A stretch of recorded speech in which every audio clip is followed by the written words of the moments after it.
All right. Well, first of all, thank you everyone for coming to our meeting today, our webinar. We're talking today about CPAs and social media. So as contrary as that may seem, that CPAs would be social individuals, we do want to, and I can say that because I am a CPA, so I'm picking on myself. But we may want to talk a little bit more about strategies that CPAs can use to develop their social media strategy and enhance their business, build a bigger book of business, bring in new clients, inform existing clients of happenings and so forth. We're honored today to have Dawn Westerberg of Dawn Westerberg Consulting, who has given presentations before to North Carolina Association of CPAs and other state CPA societies on the topic of social media. So we're very excited to have Dawn with us today. And without much further ado, I am going to go ahead and turn it over here to Dawn and let her jump into the presentation. If you have any questions, though, throughout the process, please, everyone should see a chat link on your screen. So please feel free to ask questions as we go along through the process. And Dawn, if it fits in with what you're talking about at that moment, we can answer it, or we can save them for a Q&A at the end. So I'll kind of leave that up to you as you go through the process. Okay. But with that, I'll turn it over to Dawn. Thank you. Philip, thank you. I'm very happy to be here today. And it's interesting. Philip's right. I've spoken on social media and the potential application of social media by CPAs and accounting types. And it's usually met with a little bit of skepticism, and that's all right. I understand. Most everybody is being asked to do more with less. Most everybody has longer days. But I would just suggest this as you go through the presentation, to just keep an open mind and to think of it this way. As a marketer, there are really two jobs that I have.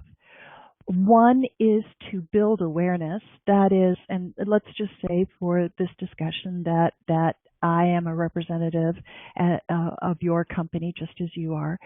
So our job is to raise awareness for the firm or the company, or to bring in business. And really, everything else is really just tactics. Awareness building and business development are the bedrock of what good marketing does for a CPA firm.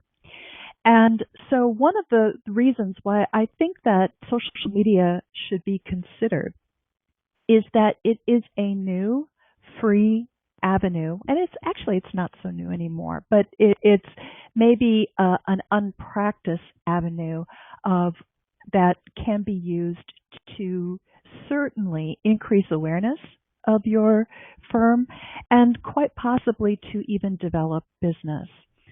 So you've probably heard of all of the different social media platforms that are listed here: Facebook, Twitter, YouTube, LinkedIn, Google Plus down at the bottom. And I share this slide. It's poking a little fun at social media, and we can all, everything is better with a sense of humor. But I think that in addition to having a little bit of fun, it really does do a good job of articulating what the communication is like on these different platforms. And so we will move along. Today, I probably will only be referencing LinkedIn, Google Plus, Facebook, and Twitter, unless a question comes in about one of the other platforms. And I'll be talking about tools that you can use, and at the very end, I will share some resources with you. And everyone who's out there, your firm probably has a website. Later on, I'll show you that the website is really the hub of all of your marketing communications.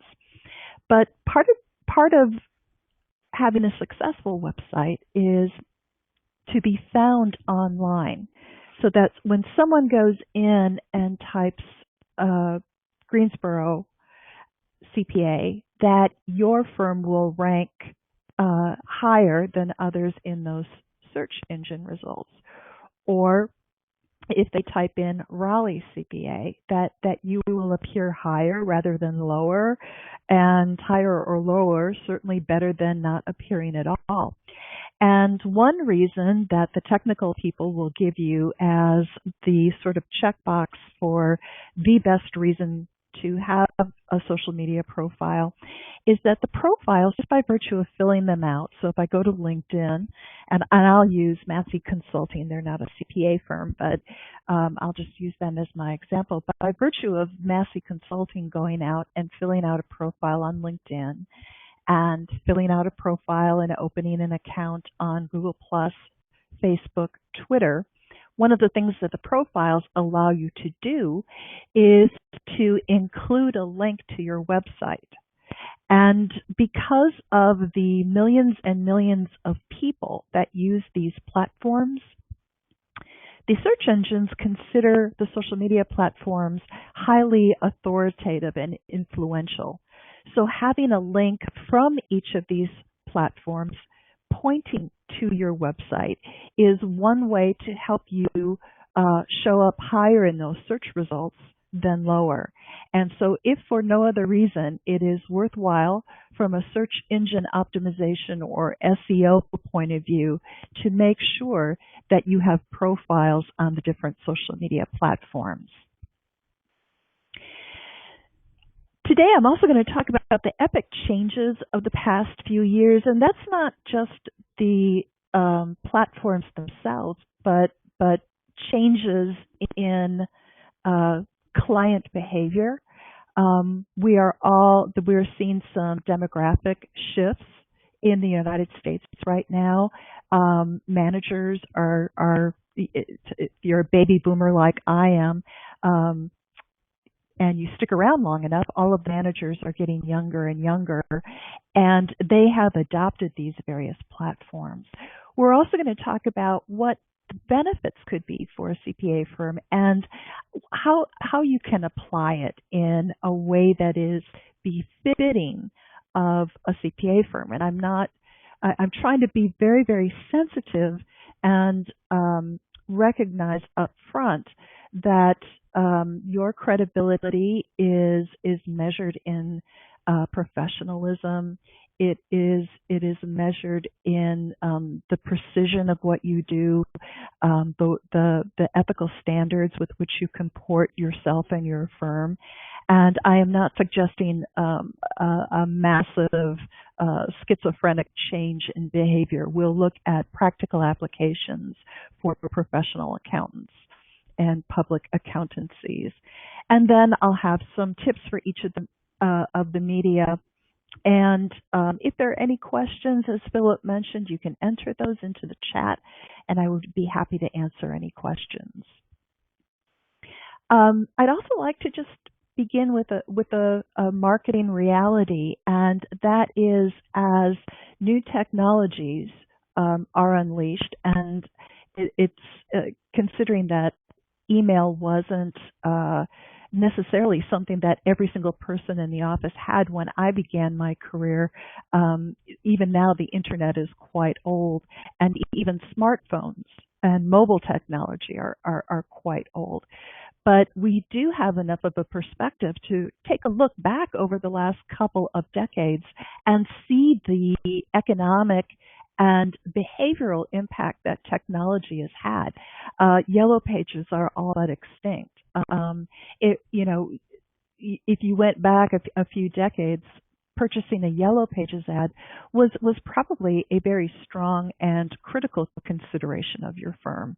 That's gone by the wayside since people can use search engines in place of Yellow Pages. Bookstores and the printing industry have certainly felt the impact of online communication now with greater access to broadband and streaming capabilities. Companies like Blockbuster are also out of business. And so as people do more and more of their information gathering, their reading, their entertainment, their professional reading online, it really just makes sense to be online and to be the places where our key audiences are gathering. Another reality that we have to face is that, and again, this gets back to the behavior of our prospective clients.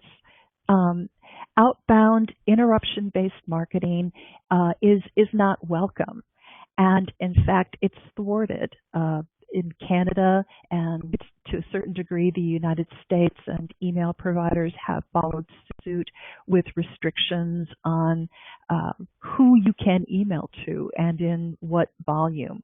Netflix is not only challenging things like Blockbuster, or did challenge things like Blockbuster, but it's even challenging things like satellite TV and cable TV these days.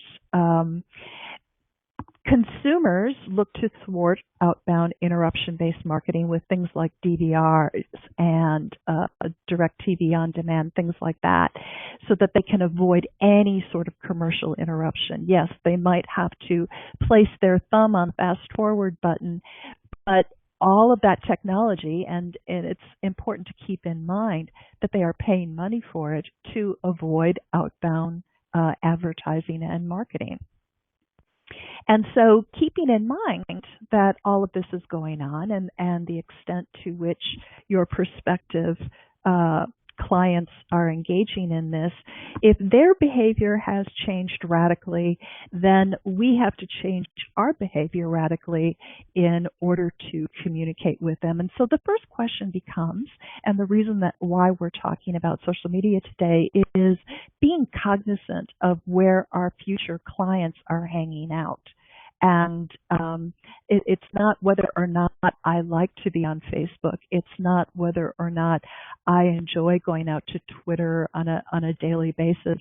The reality is, if that's where my prospective clients are, I am missing out on opportunities if I am not there.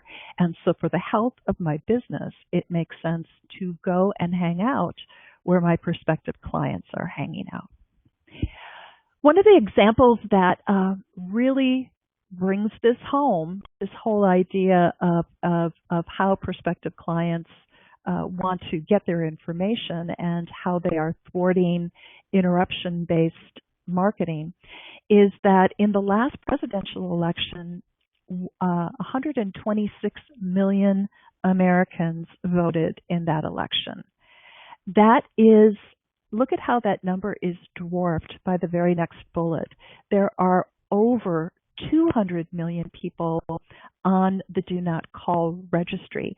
So what that means is that 70 million more people were willing to go out and register themselves on the Do Not Call registry than were willing to go to the polls in a presidential election. That is very dramatic. And that really tells us something. It probably tells us a lot of things, but it certainly tells us something about how our prospective clients like the idea of being interrupted with a telephone call. It's estimated that an individual can be presented with 2,000 marketing messages per day. That is the collection of everything that's in their personal mailbox, their business inbox, their personal email, their business email, banner ads, radio ads during drive time. If they don't have the DVR and they're watching commercial television ads, signage, billboards, even on smartphones, you will begin to see ads pop up. And so at first, when I saw the statistic of the 2,000 marketing messages a day, I thought, well, could that possibly be? And since it was on my mind, I started paying attention to what I was exposed to during the course of the day. And, depending on what activities you're engaging in, that is a very real number. The other thing that I think it's important for us to recognize is that even if you have a list or a file of both prospects and customers, and you have something important to communicate to them and are thinking, well, I can just go ahead and send them an email, we need to keep in mind that 90% of email is never opened. And certainly if you have an existing relationship with somebody and you receive an email from them, that is probably that number is much lower. They probably do open your email. But if you don't have a relationship, it's probably closer to this 90% of what you're communicating never gets opened. And I was sitting in on a workshop, and I've always described it this way, that my behavior in the morning when I start off my day at work is to open up my email and delete everything I know I don't have to deal with. Even if it's a notice of a newsletter that I have opted into and filled out information and wanted to get. In the firefighting that goes on in the course of a work week, it's like you just want to clear a space so that you can focus in on the things that you do need to handle. But then I was at a presentation, and the presenter was talking to fundraisers and their email appeals, and he put it, and I think that this can apply to professional services as well. But he said it this way: the recipient is looking for reasons to delete. They're not looking for reasons to click. And I think that we have to acknowledge sort of the email overwhelm and be creative about our avenues of communication. So if they're not looking at their email, where do they go to gather their information? They go to Google, and Google is used is the search engine of choice by an enormous margin. Bing and Yahoo are also used, but Google has well over 90% of the market. And so people go out to Google to find out what they need. And so getting back to the point that I made earlier, we're going to want to show up in those search rankings higher rather than lower. The joke goes this way, and think about the last time that you did a Google search and how soon it was once those search results came up that you clicked on what you were looking for. And the joke goes like this: where is the best place to hide a dead body? And the answer is on the second page of Google. And the reason for that is that most searchers will scan the initial page of results that come up and usually click on one of the entries there. They usually do not click to the second, third, fourth, fifth page of results that come up. And so that's why it's so important to rank higher rather than lower. The other thing that has changed about our audience is that they prefer to get advice and references from communities, probably even before they begin searching. If something happened, let's say they their spouse has relocated, and they are obviously moving, and they have a business, and they're going to be reopening their business in a new location, and therefore have to find a new CPA to help them with their business taxes. What they might do is they might go out to their communities, whether it's Twitter, Facebook, LinkedIn, or Google Plus, and say to friends and family, as you know, we've just relocated to Austin, Texas. Does anyone have a recommendation for a good CPA? And usually referrals, and you've probably noticed this in your own business. It's true for mine. It's true for Philip's, and it's probably true for yours, that the best leads for new business that we get come from referrals. So if we acknowledge that that's going to be number one, then how do we make sure that we are in front of people and that the name of our firm is top of their mind, so that if they get asked, they can say, oh yes, if you want help with cloud-based accounting in North Carolina, you should probably talk to Massey Consulting. We want to be top of mind.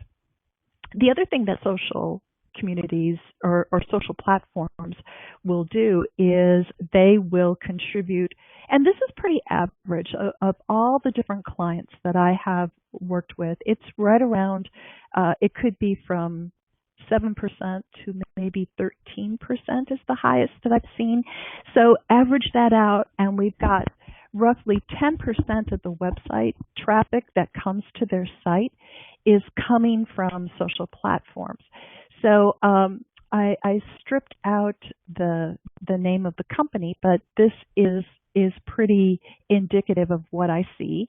The number one source of traffic, or 440 visitors to their site, came from search, which is noted by that Google organic. The second highest number is that they knew to type in the URL directly into the browser. So if you were looking for Massey Consulting, that would mean that I typed masseyconsulting.net into my browser and went directly to their site. But then if we drop down here to LinkedIn, we see that 27 visitors saw the profile, saw an update, saw some sort of communication that the firm did on LinkedIn, and from LinkedIn clicked to the website.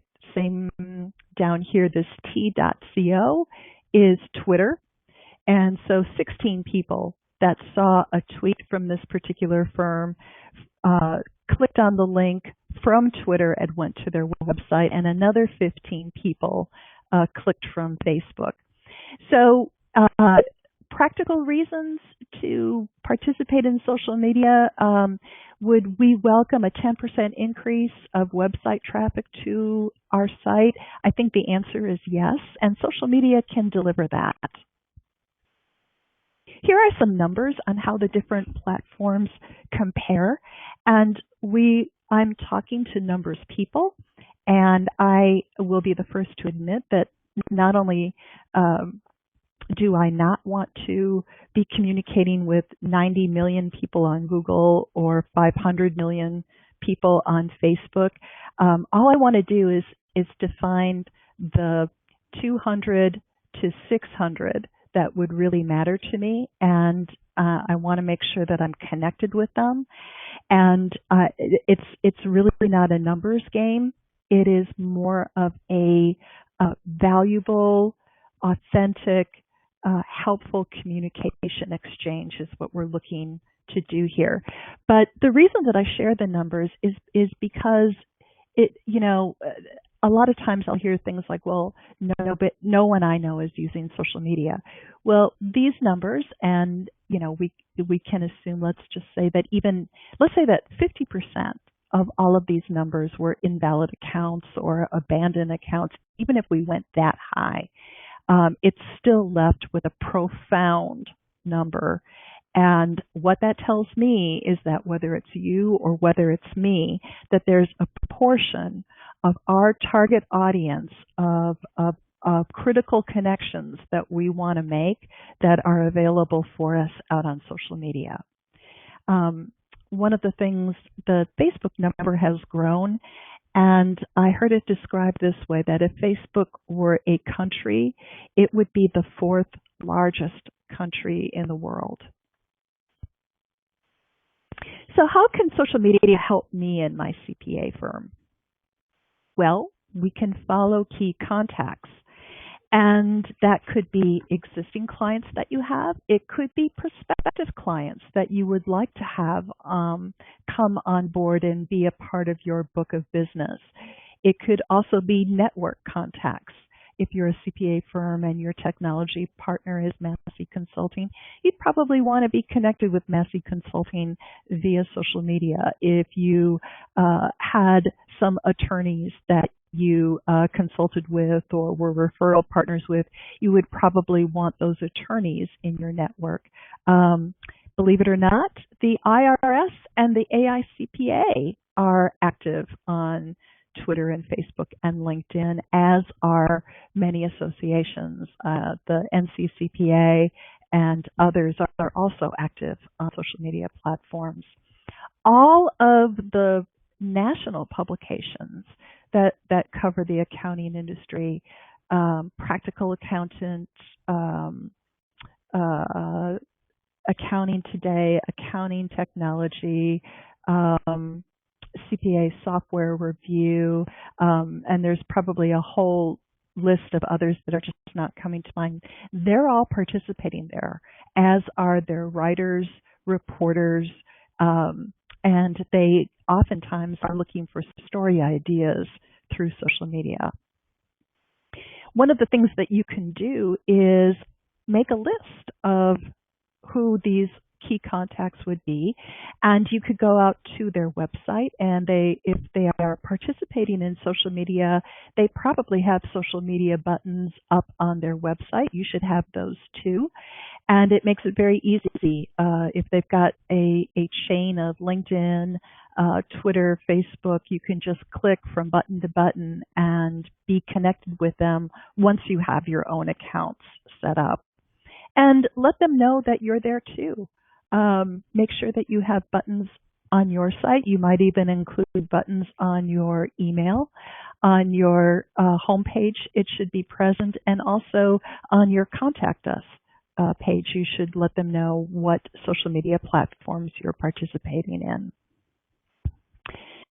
So how can social media help me and my CPA firm? Well, again, we are looking to communicate with key audiences, and there are certain things that we can do that people would find helpful. And I can give you an example of this is that I was looking at my Facebook feed, and Massey Consulting had made a comment about how quarterly taxes were due in a day or two, and I had completely forgotten about it. I'm a business owner. I need to file quarterly, and I've got my coupons, and everything's in the folder where it should be, but I had gotten caught up in other things, and it wasn't top of mind. And I was so thankful, and I told Philip later, I'm so glad that you mentioned something because you kept me from being late.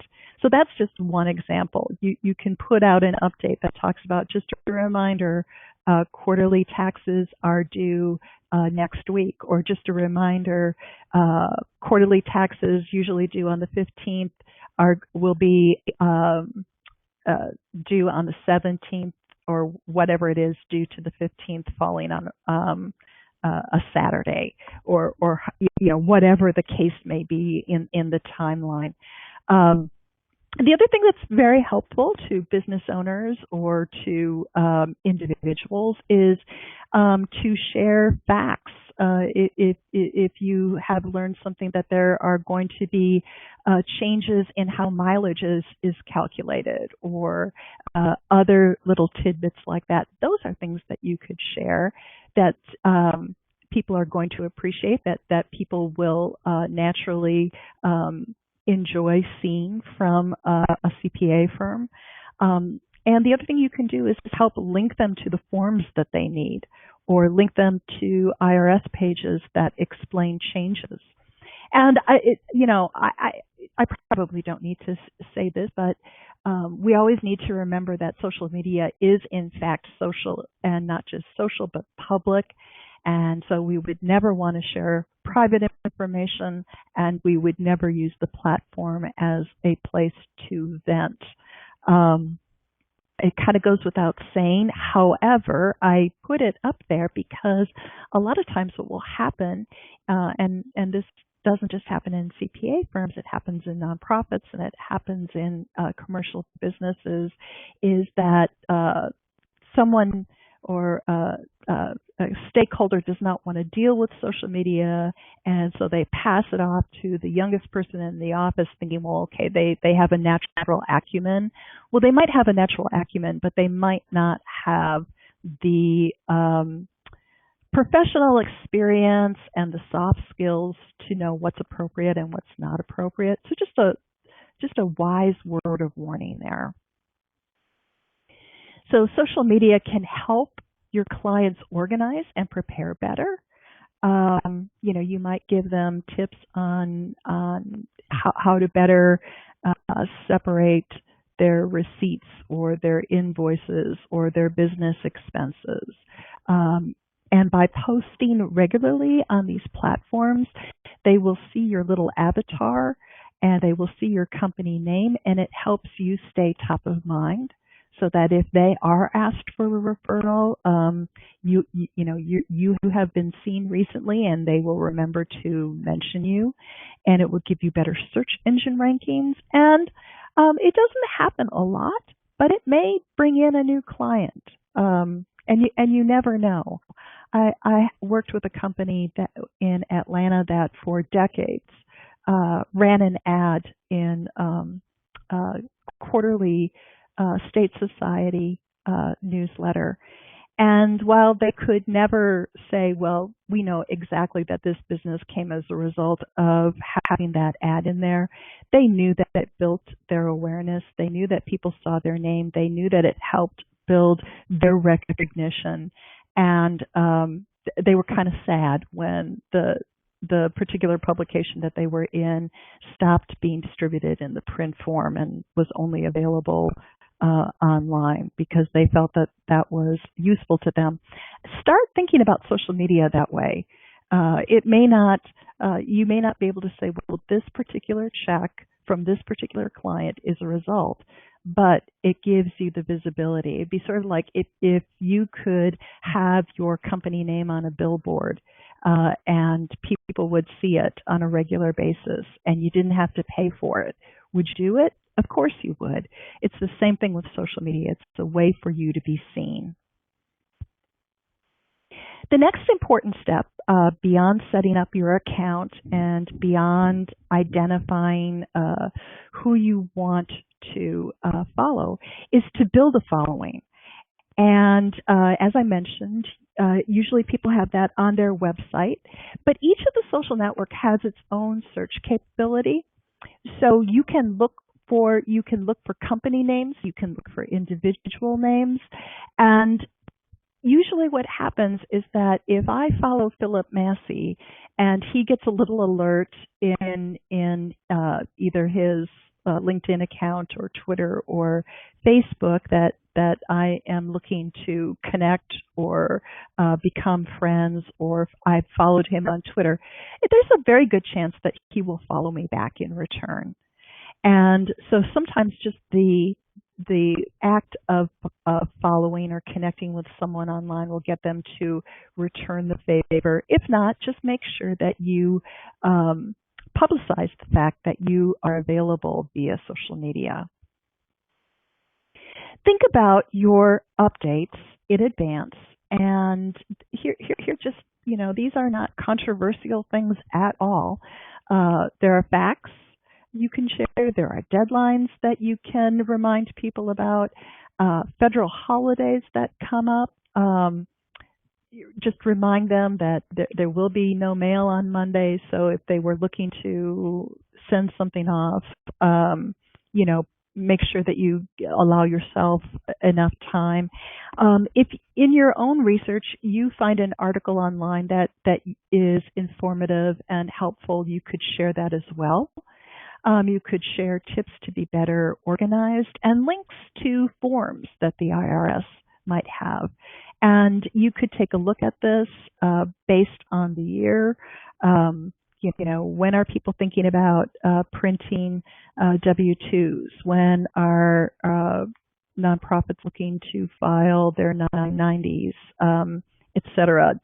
You can be seasonal about the information that you choose to share.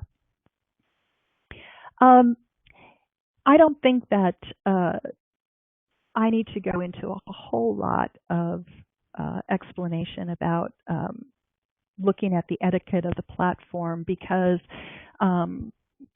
people in professional services understand all of this stuff. They understand the etiquette of, just as you're not going to let your hair down and cut loose at a professional reception. It's the same way on social media. It's a networking platform. It's just virtual. But one thing I would like to share is that if you go and set up your accounts, you don't have to start posting updates right away. You can monitor that for a while and sort of get the lay of the land, figure out how other people are using the platform. What are they talking about? You might even go out and take a look at what your competitors are sharing on social media. How are they using the platform? And I think it's important that sometimes we can kind of view it in a myopic way, but if we step back and realize the restrictions of the media as well as the power of the media, I think it will serve us well. And the power of the media is that you can reach just about anybody. And the restrictions of the media is it will never be as powerful as meeting face to face.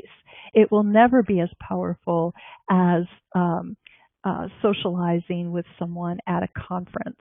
But it's not supposed to be those things. It's a supplement to those other, perhaps more powerful experiences. This is really where it comes in. CPA firms have fears about social media. What if something is considered controversial, or someone says something controversial, or what if, probably more likely, what if someone exhibits incompetence because they really are not the right person in the firm to be communicating on behalf of the firm? Or what if a client is critical of you online? And what about the risks to confidentiality? Those things need to be thought of beforehand. And again, if you have a strategic plan for what you're going to communicate and who's going to do that communication, you're not going to run into those problems. As far as client criticism goes, it's better to know about it than not know about it.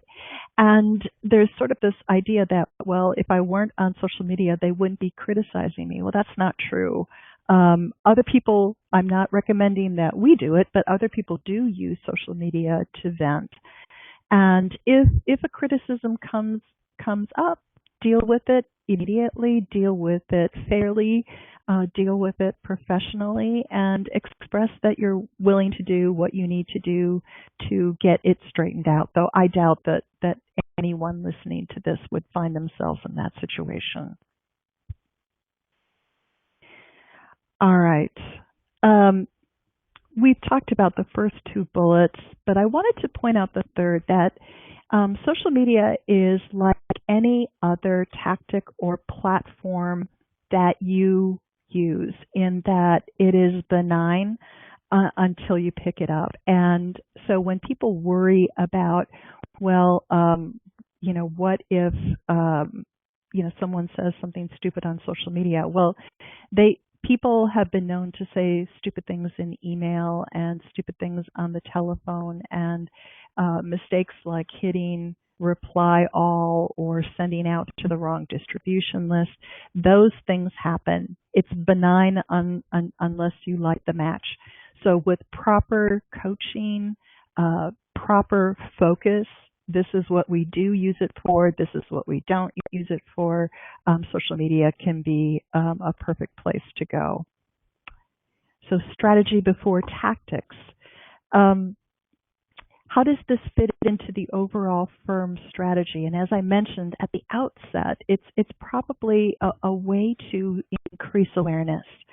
And so I think it's always a good idea to monitor, even if a particular individual is assigned as the owner of there in some companies there's an owner of Twitter, there's an owner of LinkedIn, there's an owner of Facebook, but there should be a group of people that monitor it as a whole and are not constantly, but periodically out there taking a look at it. And we use social media to amplify and accelerate other communication, because everything that I've talked about Sharing on social media is something else. And this is a little bit of, if you're thinking of the design, where does social media fit in your overall blueprint? Well, right there at the center is your website or blog. And the satellites that spin around that sun, the center of your universe, should always be pointing people to the website. So the networking that you do, you probably have the URL to your firm on your business card. You probably would like your referral partners to visit your website on a regular basis. And likewise, your traditional marketing and your social media are always pointing people to your website. And one of the benefits of LinkedIn, Twitter, and Facebook is that, let's say that I have, well, I'll use the number. I've got 4,800 people that are following me on Twitter. I think I have 500 and some people that are following me on LinkedIn, and I have maybe 300 people that I'm friends with on Facebook. If I share something on Twitter, they can go ahead and retweet it, or at LinkedIn, they can reshare it. Facebook, they can share it and like it. And what that means is that beyond my world of 6,000 plus contacts, is it also goes out to the contacts of my contacts if they choose to share it. And that, of course, is sort of the kernel of how things go viral. And that's what I mean by amplification. Not everything that we share or post in our updates is going to get shared, but on those occasions when it is, it gives us an opportunity to reach people that we might quite likely wouldn't have reached otherwise. And so this is a little how it looks. You know, it is a means to the top of that funnel is pointing towards a larger audience, and as they qualify or as they find interest in our message, they come to the website. We're able to qualify them, and they're on our list, or they're eventually become a customer. But it's just one more level of being able to not only collect but amplify and accelerate our marketing messages. So here's a little case study. This is with Huckstep and Associates, which was they are no longer in business. They were acquired. So I asked the owner if I could use this information, and because this entity doesn't apply anymore, they were perfectly all right with it. But they're in Springfield, Missouri. They're not very big. They probably had a staff of,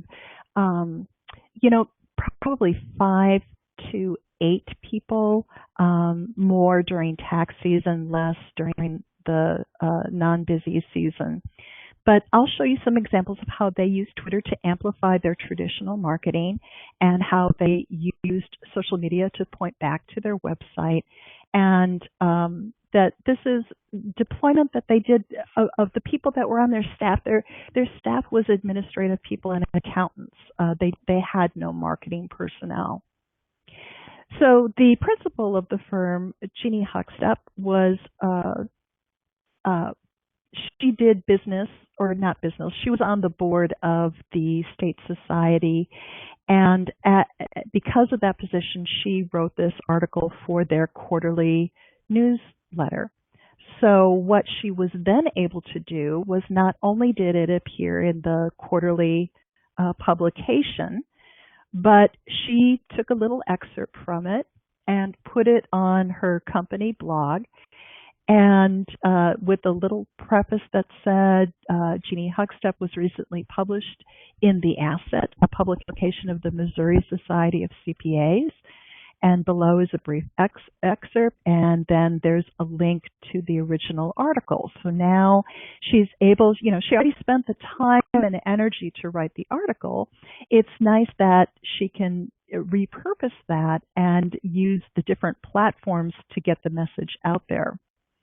So here is her Twitter feed, and she gave it, you're limited to 140 characters on Twitter.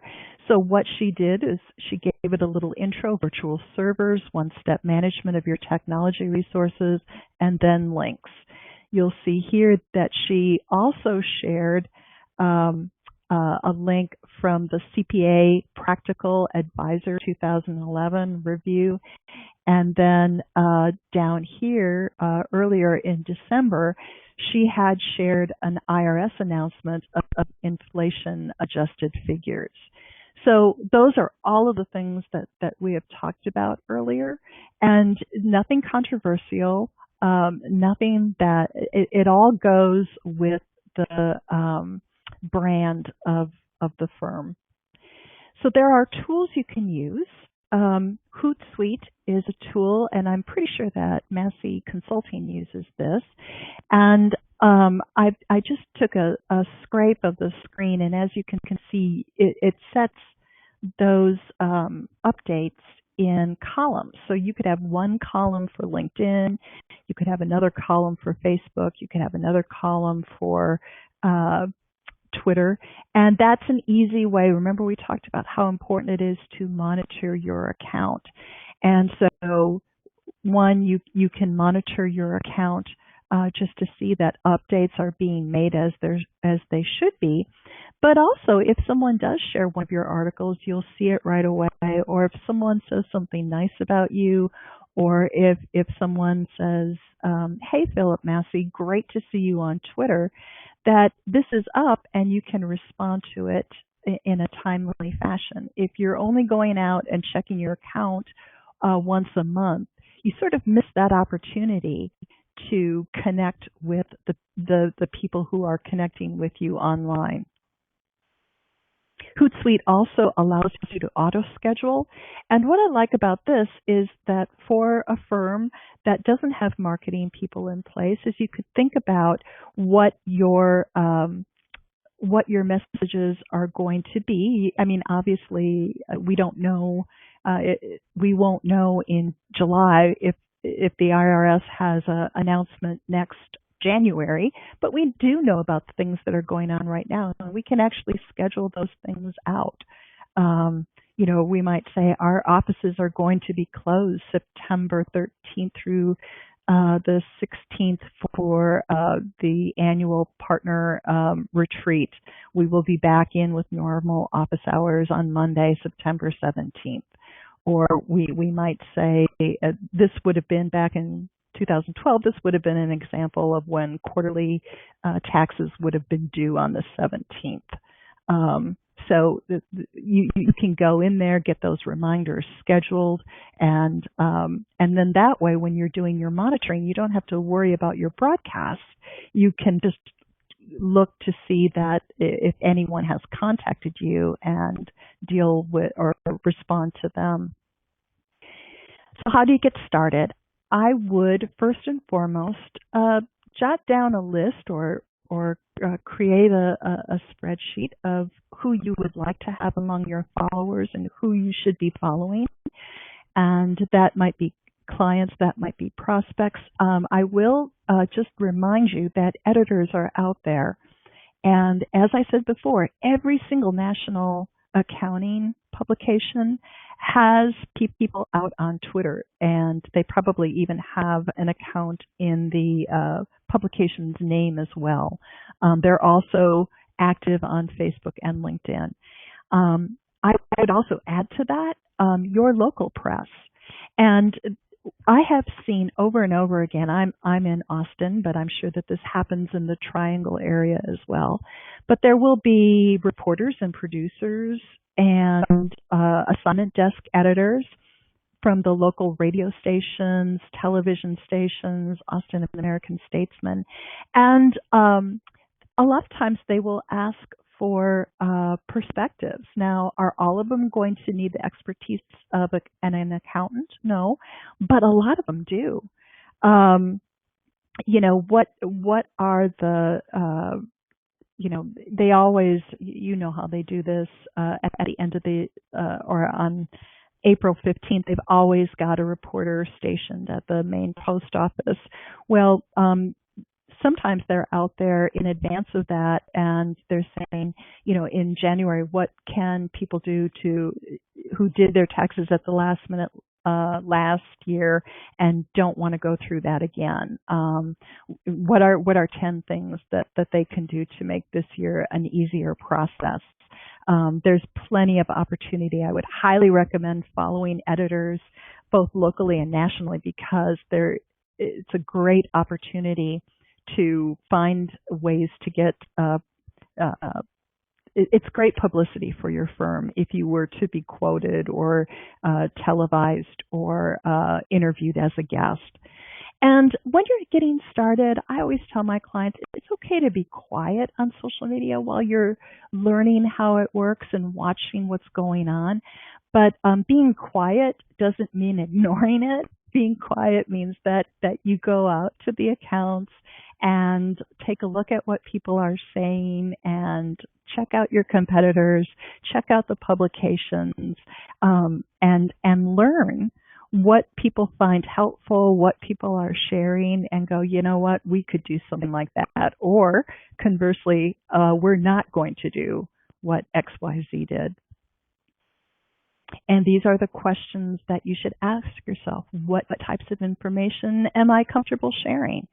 Obviously, with professional services, I'm sure this is true with CPAs. I know it's true with attorneys. They don't give advice either via the blog or social media. So, if we have a team that's working on this, there should be discussion. When do we start swerving into giving advice? When are we just simply sharing information?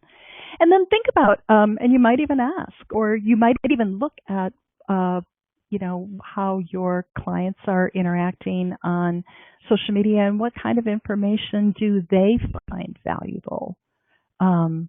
And that would be the place where I would start. Do they, would they rather have you send them a link to a form rather than trying to navigate the irs.gov site themselves? So at the very minimum, on LinkedIn, if you don't already have a personal account, I would create a personal account. It's a great way to stay in touch with your connections, but also once you get that set up, you can create a company page, and it gives you an opportunity. It's like an online brochure. You can, one, claim that online presence. Two, you can showcase the services or the niches or whatever it is that makes your firm special. And think about the keywords and differentiation, competitive differentiation that you have in your specialties, and make sure that those are highlighted in your profile. Maybe someone in your firm has been given an award or recognized in some way. These are all things that can be highlighted on company pages.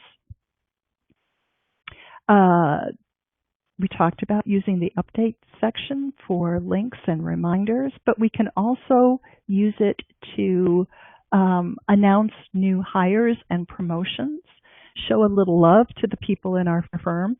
The other side of that, too, is that if we're looking to hire people, the update section is a great place. We're looking for an entry-level accountant. We are looking for administrative help. It's also a good way to, if you see that one of your clients is looking to hire someone and you can make a recommendation or referral, that's a very good use of social media. And highlight your community involvement. There are probably ways that you give back to the community and nobody knows about it. Well, if you're doing a collection for Toys for Tots, if you are participating, or someone on your staff is participating in a 5K for charity, or someone is taking a leave of absence to go build a Habitat for Humanity house or something like that. Highlight your community involvement. Your clients and your prospective clients like to see that you're a contributing member to the community. LinkedIn is powerful in showing you how you are connected to someone that you might want an introduction to. So this is Al Coleman, and Al Coleman is the Senior Corporate Counsel with McGladrey. And let's say that I want to invite Al to speak to my, I'm going to have an open house, and part of that is going to be a couple of keynote speakers.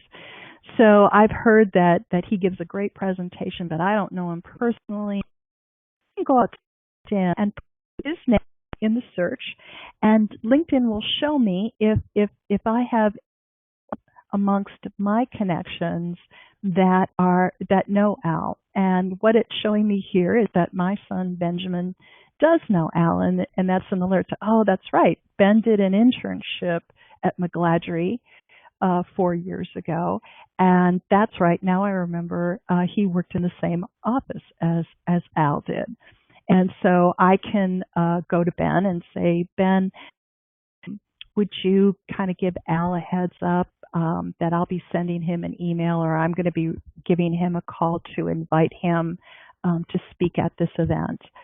Sometimes getting that introduction, or that sometimes it's called warm intro, is the best way to get in touch with people you need to get in touch with. Google Plus is often an unlooked social media platform, and there's a lot of joking about how the only people that are on Google Plus are Google employees. But Philip Massey and I were on a conference call together, and we were taking a look at search results. And about 5 minutes before we were doing that, I happened to share an article that he had posted on Google Plus. And when we were looking at search results, my share on Google Plus was showing up in the first page of results. So I had shared it, but it was the Massey Consulting logo, and it was the Massey Consulting update that was showing in the first page.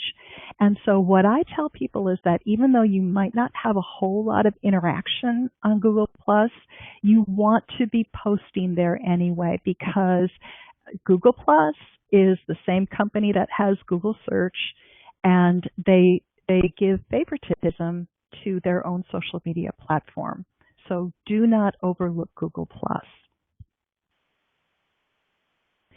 Google Plus also gives you a very, very robust profile.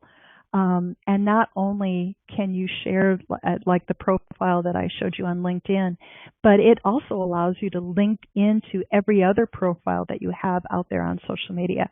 So you see at the top, I've got my Twitter, my website, Facebook, LinkedIn, but then I also do some writing, and I can show the links to all of the different places where I have been published.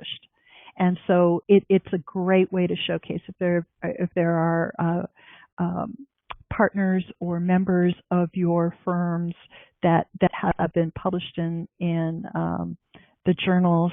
You can link to those here, and it's a nice little highlight showcase. Google will also let you set up circles. The important thing to realize here is that these circles, there's a button for, there is not a button for private.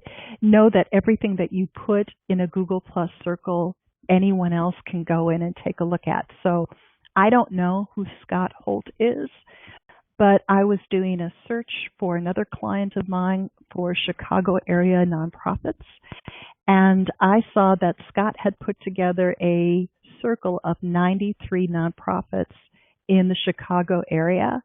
And so I was able to move that circle over into, copy it into my account and have all those 93 connections with just one click of a button.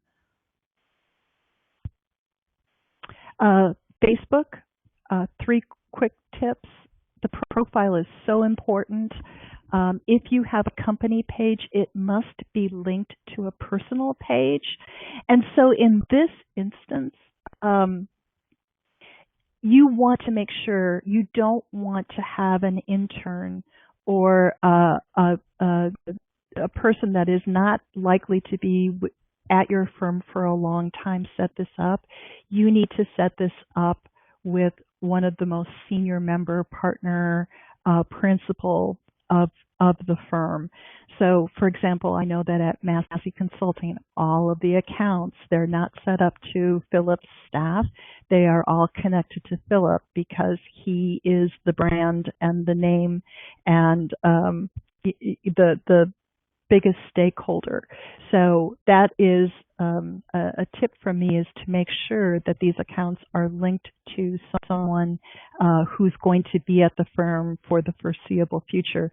Because if you, especially with Facebook, the others are a little bit more mobile. If the person who the account is attached to leaves you and doesn't give you the credentials, you've lost that page forever. So whatever equity and goodwill you have built up there, it's gone. So make sure that you secure, you think strategically about who owns that page. I am going to move right to my resources because I see that I've run about 2 minutes over. But I've listed some resources for you there at my site. There is a free ebook that was written by John Jantz on the 7 essential stages of a total online presence, which is another way that I didn't use the words total online presence, but the different things that I've been talking about today are all components of an online presence. And I've also recommended Guy Kawasaki has an ebook called Google Plus for the Rest of Us, and then an excellent book that includes dozens of case histories on how to use Google Plus is Google Plus for Business by Chris Brogan.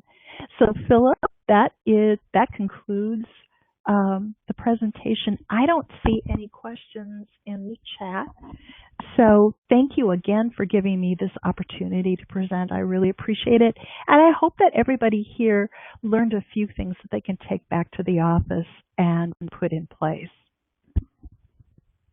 Thank you, Dawn. I really, really appreciate your time as well as all the folks that have attended today. And I don't see anything in the chat box either, so I'm sure you did a presentation that just answered all of their questions and left them with nothing else to ask. So I do appreciate your time. We are recording this webinar, or we have recorded it, so it will be available online to watch in our archives, as well as we'll try to make other means for through social media for you to. That's right. I was just going to say you're going to link to it in social media, of course. That's right. So thank you, Dawn, very much, and it was a great presentation. Always enjoy having you here. Oh, thank you, Philip. Bye, everyone. Bye-bye.